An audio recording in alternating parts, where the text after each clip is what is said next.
दोस्तों, आचार्य चाणक्य को श्रेष्ठ विद्वानों में से एक माना जाता है। आचार्य चाणक्य को धर्म, राजनीति, अर्थशास्त्र, समाजशास्त्र, राजनीति शास्त्र आदि तमाम विषयों की गंभीर जानकारी थी। चाणक्य द्वारा कई शास्त्रों की रचना भी की गई जो आज भी मानव कल्याण के लिए उपयोगी है।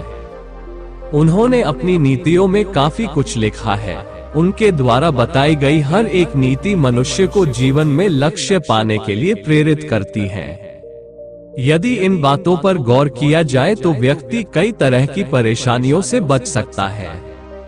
आचार्य चाणक्य ने अपनी एक नीति में बताया है कि अगर आपका कोई अपमान करे तो किन तरीकों से उसे मुंहतोड़ जवाब दे। दुश्मन को मुंहतोड़ जवाब देने के लिए वीडियो को लास्ट तक देखना होगा, तभी आपको सब कुछ समझ में आएगा। चलिए शुरू करते हैं। आचार्य चाणक्य का कहना है कि मनुष्य के जीवन में अपमान मौत से कम नहीं होती है। कई बार आपके जीवन में ऐसे लोग आते हैं जो बार बार हर बात में आपकी बेइज्जती करने की कोशिश करते हैं। अगर आपकी किसी ने सरेआम बेइज्जती कर दी तो जीवन में उससे बड़ा कोई दुख नहीं होता। ऐसा इसलिए क्योंकि आमतौर पर मनुष्य जिस चीज के लिए सबसे ज्यादा घबराता है वो है अपनी इज्जत। मनुष्य हमेशा सोचता है उसकी बेइज्जती ना हो जाए। हालांकि कई लोग ऐसे होते हैं जो अपमानित होने पर उसका मुंह तोड़ जवाब नहीं देते। ऐसा करने वाले इंसान को जिंदगी में कदम कदम पर अपमान का घूंट पीना पड़ता है। अपमान का घूंट जहर से भी ज्यादा कड़वा होता है।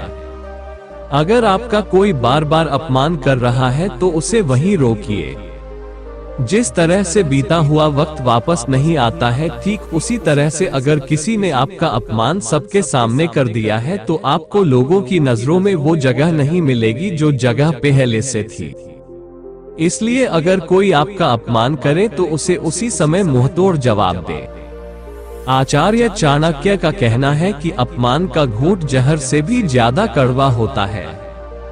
इसी वजह से इंसान का जीना मुश्किल हो जाता है। जख्मों को फिर से याद दिलाने की कोशिश कई बार होता है। अगर आप उस अपमान को भूल जाएं, लेकिन आपके आसपास के लोग ऐसा नहीं होने देंगे। जब भी उनको मौका मिलेगा तो वो आपके उन जख्मों को फिर से याद दिलाने की कोशिश करेंगे ताकि आप खुद में बुरा महसूस करें। अपमान करने वालों को कैसे बस में करें? आचार्य चाणक्य कहते हैं, संसार में जिसके पास धन है उसी के सब मित्र, भाई, बंधु और स्वजन होते हैं। धनवान व्यक्ति को ही श्रेष्ठ व्यक्ति माना जाता है। इस प्रकार वह आदर पूर्वक अपना जीवन बिताता है। अपमान करने वाला भी उसके आसपास घूमता है, पश्चाताप करता है। जब तक आपके पास धन है वो तब तक आपके बस में रहेगा। आचार्य ने धन के महत्व पर प्रकाश डालते हुए यहाँ स्पष्ट किया है कि मनुष्य के पास जब तक धन रहता है तब तक सब उसके मित्र बने रहते हैं। दुश्मन भी संधि का भाव न रखती है। जिसके पास धन होता है उसके रिश्तेदार भी बहुत होते हैं। धनवान व्यक्ति को ही संसार में श्रेष्ठ माना जाता है और धनवान व्यक्ति का जीवन धन्य कहलाने योग्य है। निर्धन व्यक्ति तो निर्जीव के समान है, क्योंकि न तो उसकी ओर कोई ध्यान देता है न ही कोई उसका अपना होता है। उसके पीछे लोग हमेशा चुगली करते हैं और उसे देखते ही अपमान करने लगते हैं।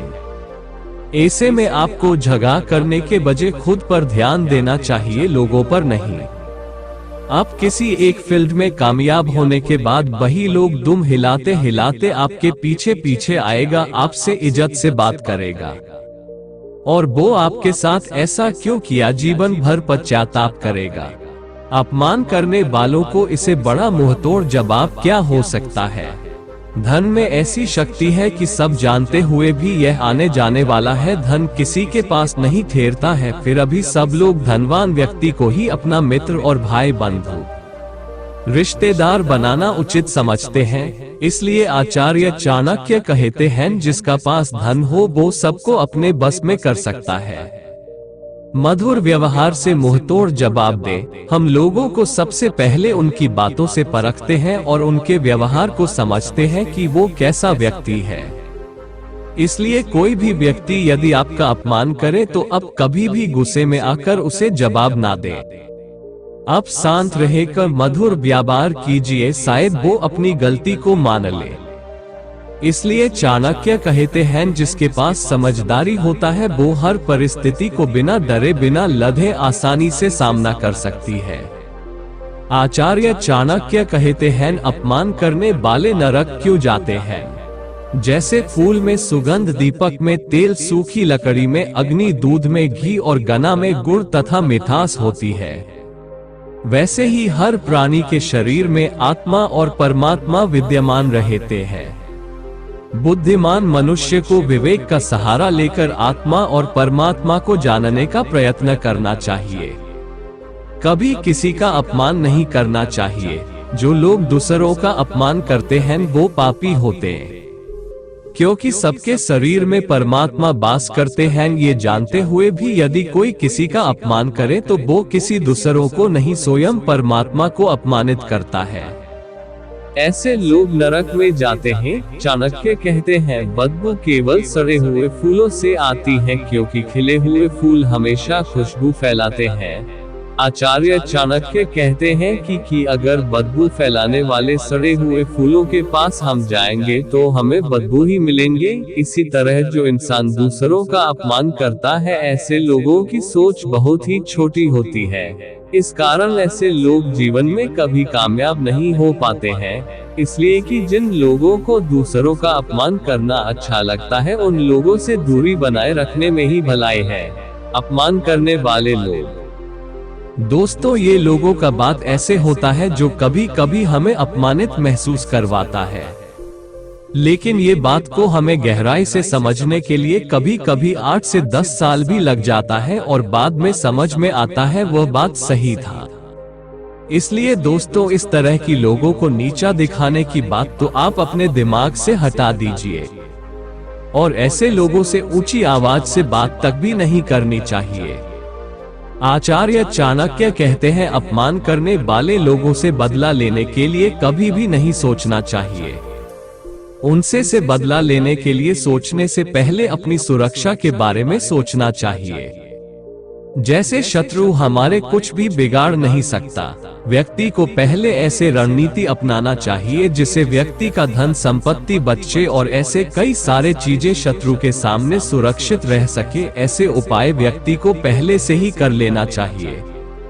फिर कोई बार बार करे अपमान तो ऐसे दिखाओ औकात। आचार्य चाणक्य कहते हैं कि जो एक बार अपमान सहता है वो समझदार कहलाता है, जो 2 बार अपमान सहता है वो महान कहलाता है, और जो बार बार अपमान सहता है वो मूर्ख कहलाता है।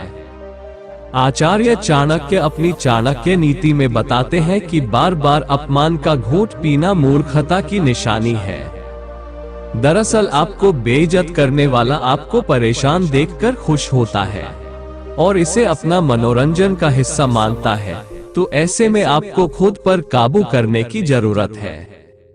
चाणक्य नीति के अनुसार व्यक्ति को कभी भी संयम का साथ नहीं छोड़ना चाहिए। अगर आप विपरीत परिस्थितियों में भी संयम से काम लेते हैं तो दुश्मन आपका कुछ नहीं बिगाड़ पाएगा और आप मुश्किल में नहीं फंसेंगे। संयम खोने से स्थितियां बिगड़ती जाती हैं, इसलिए कभी भी संयम का साथ ना छोड़ें। अगर आप संयम रखेंगे तो दुश्मन को भ्रमित करने में कामयाबी पा सकते हैं, और जो आपको अपमान करने वाला आपको दुख में देखकर खुश होता था वो अब आपको देखकर जलेगा। बस आपको बताया गए ट्रिक को अपनाना है। अपमान करने वालों को सही रास्ते पर कैसे लाए। दोस्त, अब सबका याद होगा कि हम स्कूल में कहते थे सर्वे भवन्तु सुखिनः। आज के समय में कितने लोग इस बात पर चालते हैं। सब अपने अपनी स्वार्थ के लिए मारने मरने को भी तैयार हैं। ऐसा क्यों? सब एक दिन इस संसार से चले जाएंगे। जितना दिन जिंदा थे सिर्फ खाने के लिए रखकर बाकी सब दान कर देना चाहिए था।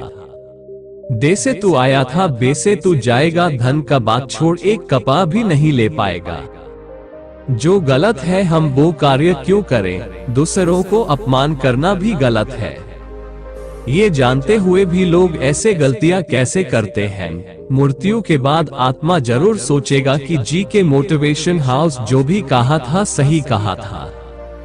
ऊपर आने से पूर्व मुझे कुछ लोगों का मदद करना चाहिए था, और ये भी याद रखिए जब ऊपर में सीजी यानी चित्रगुप्त आपको पूछेंगे कि अब दूसरों के बुराई तो बड़ी अच्छा से कर लेते थे और दूसरों को अपमान भी तो बड़ी अच्छा से कर लेते थे यार, थोड़ा बहुत लोगों को मदद नहीं कर पाया, थोड़ा बहुत दान धर्म नहीं कर पाया, तभी अब सीजी को क्या जवाब दोगे? तभी आपको जाके ये जी के मोटिवेशन हाउस का बात याद आएगा। इसलिए समय रहते सबको सुधर जाना चाहिए और अधर्म, किसी को अपमान, किसी से शत्रुता, छल कपट करना, ये सब छोड़ दीजिए और सही रास्ते पर आ जाइए, जिंदगी आसान हो जाएगा। दोस्त आज के लिए इतना ही। वीडियो अच्छा लगा तो शेयर, सब्सक्राइब, लाइक जरूर करें। फिर मिलेंगे अगले वीडियो में। वंदे मातरम।